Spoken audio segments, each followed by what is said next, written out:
Welcome to the Who, What, Why podcast. I'm your host, Jeff Schechtman. And so power passes has been the fundamental idea of our Republican form of government. The peaceful transition of power has been the lubricant that has allowed the preservation of the U.S. and other Western democracies. Never until perhaps this moment have we actually thought deeply about what happens when that is threatened, when the occupant of the White House might actually refuse to leave. Many are counting down the days until Election Day. Certainly a lot will happen between now and then, but the 78 days of the interregnum between Election Day and inauguration may very well be the determining factor upon which our democracy will or will not survive. For sure, chaos, bombast, legal challenges, and a confused media will be the least of it. Violence and going to places we've never been before are all possible. To put this in both historical and legal perspective, I'm joined by Professor Lawrence Douglas. He's the James J. Grossfeld Professor of Law, Jurisprudence, and Social Thought at Amherst College. He is the prize-winning author of 7 previous books, and his newest work is Will He Go? Trump and the Looming Election Meltdown in 2020. Lawrence Douglas, welcome to the Who, What, Why podcast. It's a pleasure to be with you, Jeff. Are we in uncharted territory from both a legal and historical perspective? I think we are, and I think what really makes this unprecedented is that we have an incumbent in the White House who basically has told the American people that our electoral system is not to be trusted. I mean, that really, we've never had a president communicate that message to the American people before. And in fact, what Trump has done is he's kind of created this almost heads I win, tails you lose situation, where the only way for the electoral system to show its legitimacy is if he wins, and if he loses, he uses that as proof that the election was a hoax. And we've never before had a president who has run down into the American people the integrity of our electoral process. And of course, the overlay to this is the discussion that we hear so much of lately with respect to mail-in ballots. But the broader framework of that is that they just take longer to count. And unlike other elections, this may not all be decided on election night. Yeah, I think there are two things. I mean, I think a lot of your listeners have to ask themselves, why is Trump launching these attacks on mail-in ballots? Why is he insisting that mail-in ballots can't be trusted? And I think to answer that question, we have to bear in mind a couple of facts. I mean, first of all, we know that mail-in ballots, that tens of millions of Americans are going to rely on them given the pandemic. And what we also know is that the people who are going to rely on them are largely going to be people in densely populated urban areas who are particularly vulnerable to the health risks of in-person voting. And we also know that people in densely populated urban areas vote overwhelmingly Democratic. And so I think what Trump is trying to do is he's trying, in a sense, by delegitimizing in advance these mail-in ballots, is both part of a politics of voter suppression, which has kind of emerged as a staple of Republican politics over the last, couple of decades or so.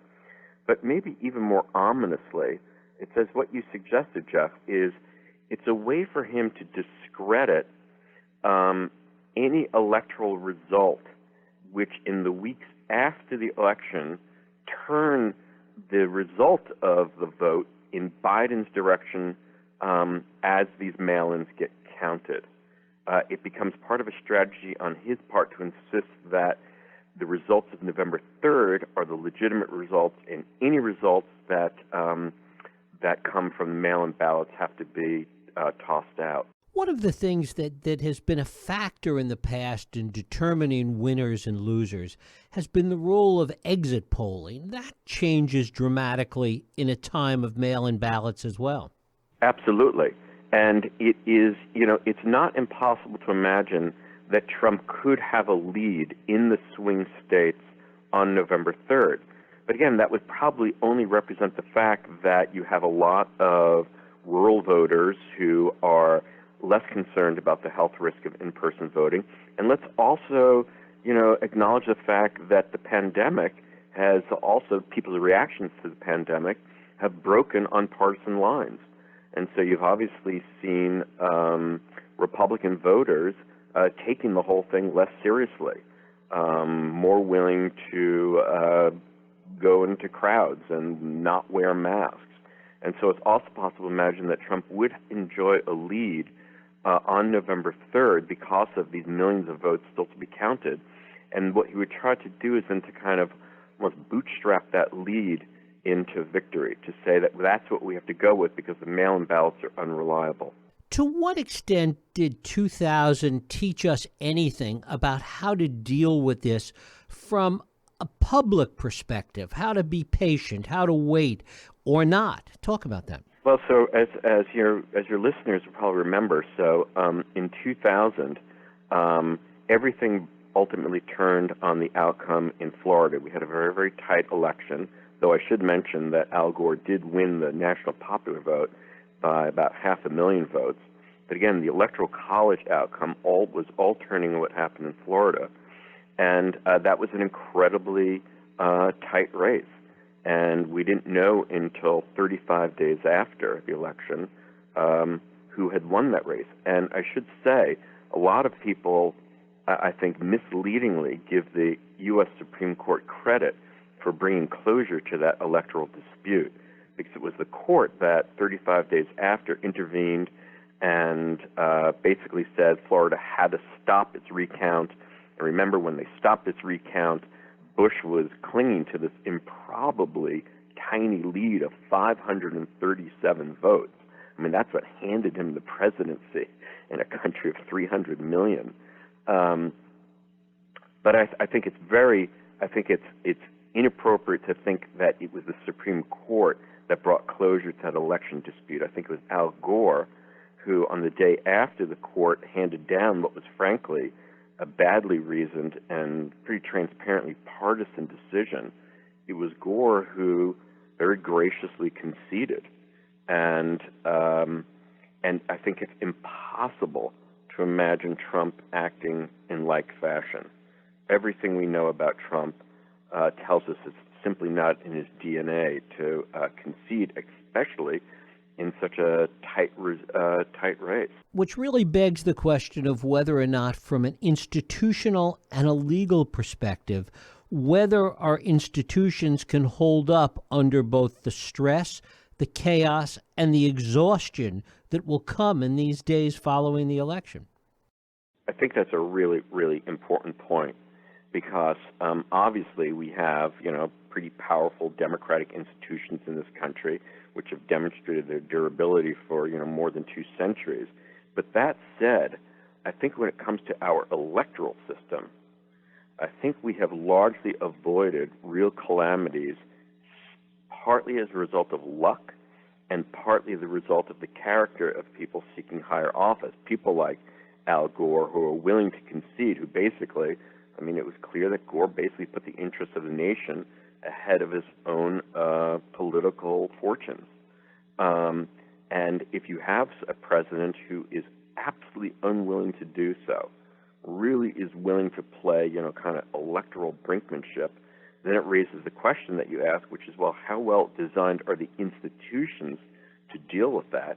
And I think the answer is they're not well equipped at all to deal with that. It basically assumes that the candidates for higher office are going to be have internalized the norms of the system, and if they haven't, then the system is really, really quite vulnerable. What about the idea, though, that if it drags on so long, and this is part of what is the constitutional design, that if it drags on so long, the Speaker of the House simply becomes president on January 21st? Well, that's true. So but let's put this in perspective, and it goes a little bit back to your introduction of our segment, Jeff, because if it is the case that if our electoral system really is kind of paralyzed and we're unable to say that anyone has received an electoral majority, you might say that according to the Presidential Succession Act of 1947, well, the system has a kind of a stopgap procedure, which tells us that Nancy Pelosi would be inaugurated as acting president. But that's if things were running in a kind of normal way. You have to kind of factor into this a president who all along is going to be, again, in those 78 days between November 3rd and noon on January 20th, a president who will be tweeting saying, I have been reelected. These radical Democrats are trying to steal the victory away from me and from the American people. You could imagine Russia engaging in a very powerful disinformation campaign, trying to support the kind of conspiracy theories that would no doubt be emerging from the president. And of course, he can rely on his megaphones in the right-wing media to kind of repeat and amplify his message of that the election's being stolen from me. So that creates a potentially very toxic and unstable situation. And as you also mentioned at the outset, the really kind of the very dreadful prospect of violence. Talk a little bit about what happens in a situation where there is complete paralysis. What happens from a legal perspective? Well, I mean, to get to that complete paralysis, a number of things would have to happen. And I should mention that they've happened before in American history.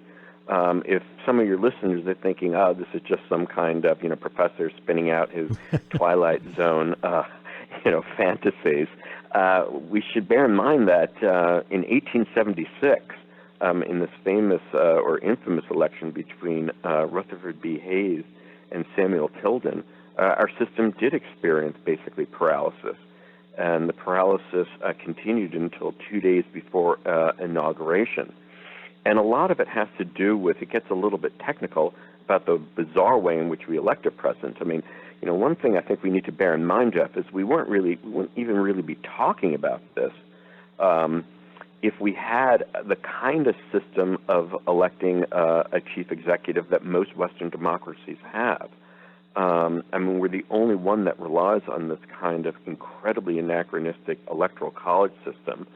And if we had something like simply a direct national vote for the President of the United States, I don't think we'd really be worrying about this, because I do think that Trump will experience a decisive defeat in the popular vote. And I think even if he responds to a decisive defeat by kind of complaining and trying to cast it as product of corruption, I think his capacity to really kind of trigger a constitutional crisis will be dramatically limited. But unfortunately, we have a system that everything turns on the outcome in a handful of swing states, and that could very well permit things to drag on and on and on. In this kind of environment, what do you see as the proper role and responsibility of the mainstream media? Well, it's an excellent question.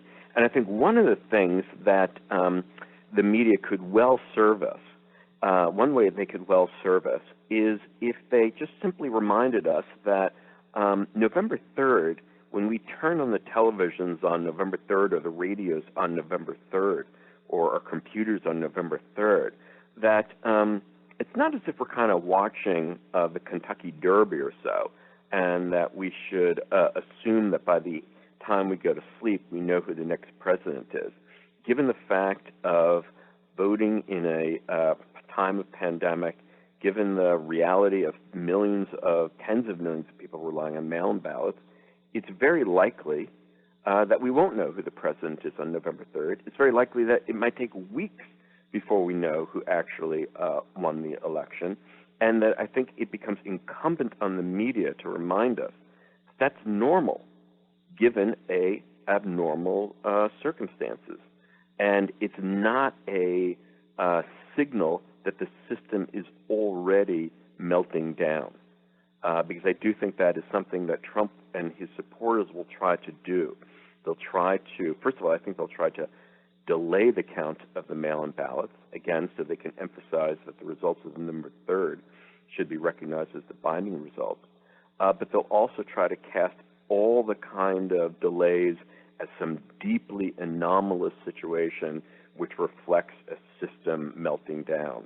And I think the media need to remind us that this is an unusual election, and we just need to be patient as all the states move through this kind of arduous process of counting these mail-in ballots. In many ways, you couldn't ask for more factors layered into this that are creating a problem. I mean, if you look at Trump back during the 2016 primary, for example, when even in Iowa, when Ted Cruz defeated him, and he talked about wanting to hold that election over again, you've got that fundamental attitude layered onto mail-in ballots in the midst of a pandemic, et cetera, et cetera. I mean, it couldn't be worse in terms of the number of factors working against a smooth and normal election. Yeah, I mean, if it weren't such a tired cliche, I guess we would now be talking about a perfect storm. Right. But yes, that's kind of exactly right. And I should actually mention, Jeff, that when I started writing this book, I kind of did it almost more of a thought experiment. I really just said, and in a sense, Trump's response to the Iowa caucus was in the back of my mind, and I simply was kind of interested in just asking, well, how well equipped is our system to deal with a president who will reject electoral defeat? And really, when I started writing, I was kind of working from the assumption that he's probably going to get reelected. It's not that a result I want to see, but he seemed in a pretty strong position at that time.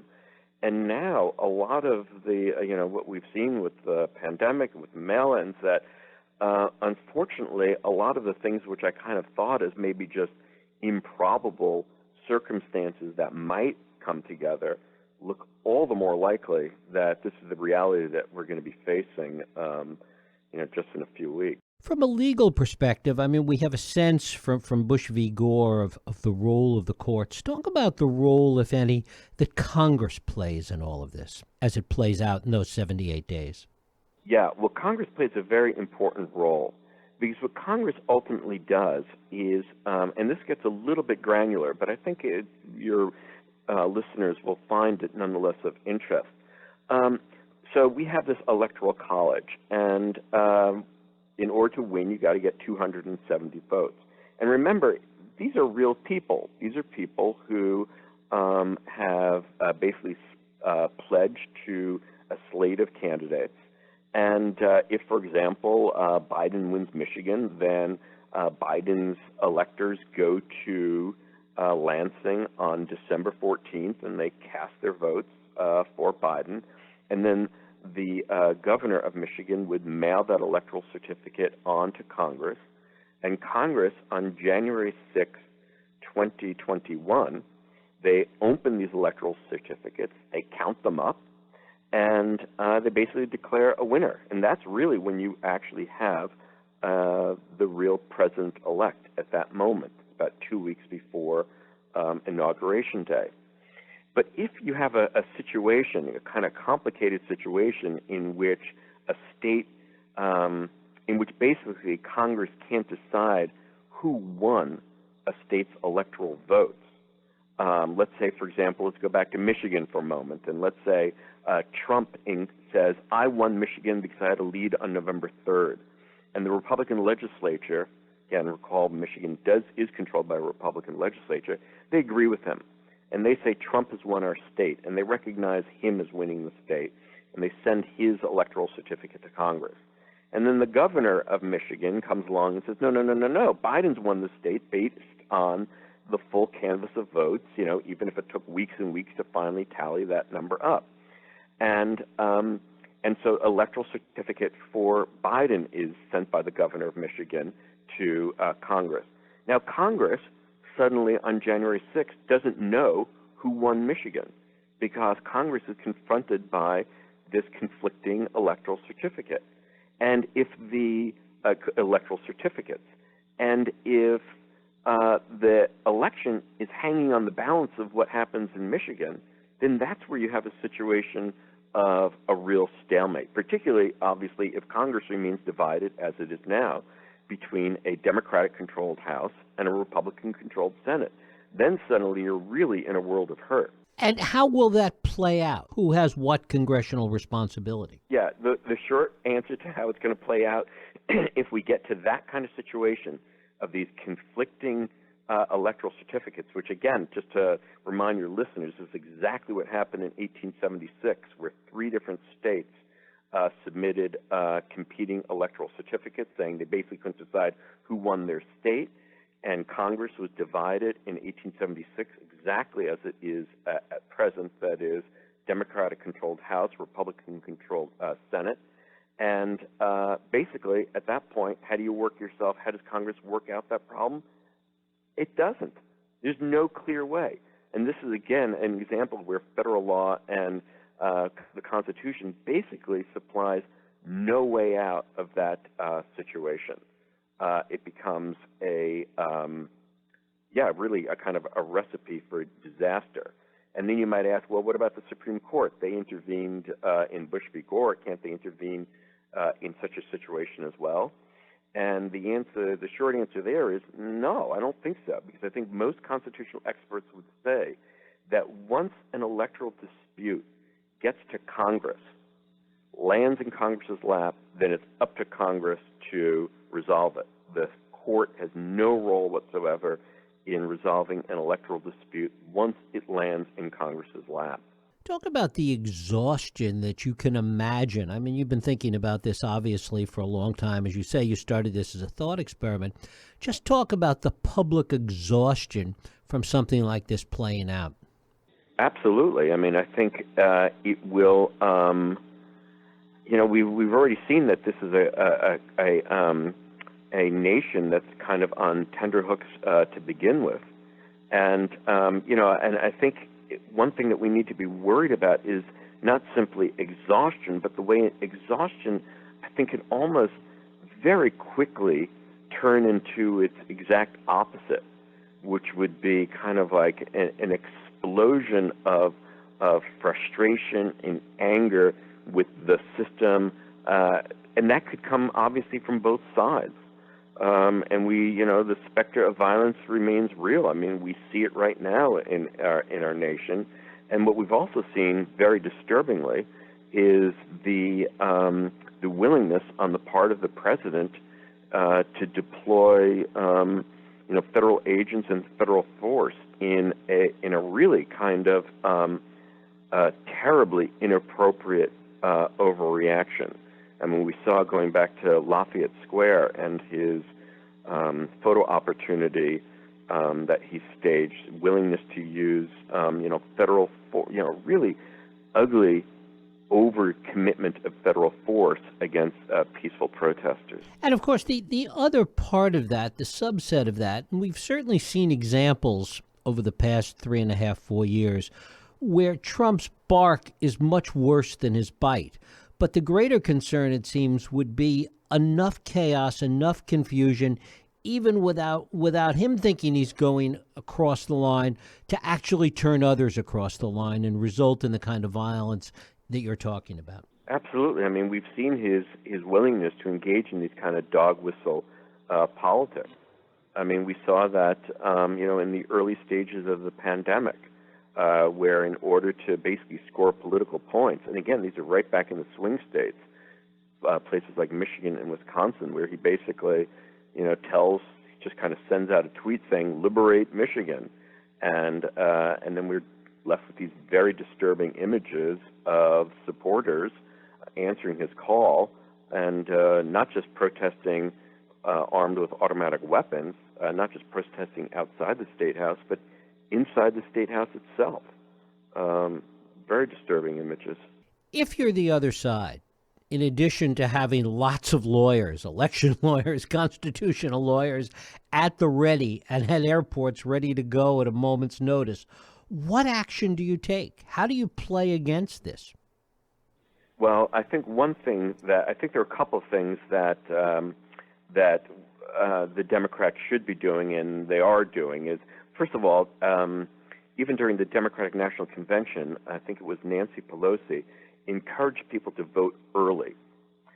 Because I think, again, to the extent that states get bogged down in the counting of these mail-in ballots, and to the extent that there's a huge influx of mail-in ballots at the last moment, that will create very potent opportunities for Trump and his legal teams to challenge whether they've been submitted in timely fashion and to try to discount them. So I think one thing that is to get out a message of if you're voting by mail-in ballot, do it early. Another thing is I think it would be very important for Democrats to make sure that polling places are not subject to intimidation, that people who are voting in person. I could easily imagine the administration, for example, sending out ICE agents to heavily Latinx neighborhoods for the purpose of trying to intimidate people intimidate citizens from exercising their right to vote. So I think those are some of the things that I think they need to do, in addition to having, as you suggested, which they do, very experienced teams of litigators to be able to respond very, very quickly. And in fact, it's not even responding, at November 3rd, Jeff. I mean, there's litigation going on right now. I think there are about 60 suits that are going on right now in different states about, from everything from whether states can expand the use of drop boxes, that is, instead of having to mail your mail-in ballot in, you can take your mail-in ballot and just kind of drop it off in a box right by an official building, to whether the states can extend the date for the submission of mail-in ballots. All of that stuff is being litigated kind of right now as we speak. One of the other issues is some states can count those mail-in ballots early and some can't. Yes, and in fact, again, one of the things that should be a source of concern is obviously there are states, exactly as you mentioned, that can start counting the mail-in ballots as soon as they arrive. So they arrive, and they start counting them. And then there are other states that actually don't allow the mail-in ballots to even begin to be counted until Election Day itself. And unfortunately, Michigan, Pennsylvania, and Wisconsin, which I think a lot of people look at as the key swing states, they all fall into that second group, that they won't even begin to count their mail-in ballots until Election Day. Can you imagine, put a different face on this for a moment, can you imagine a scenario where all of this chaos doesn't happen? Can you imagine any scenario where it goes relatively smoothly? I think probably the best chance for that is to have Trump lose decisively and to have that decisive loss clear on Election Day. Because it seems pretty clear from his own strategy and from his tweets. I mean, if you've been reading his tweets over the last, several weeks, he's been saying things already like must go with Election Day results.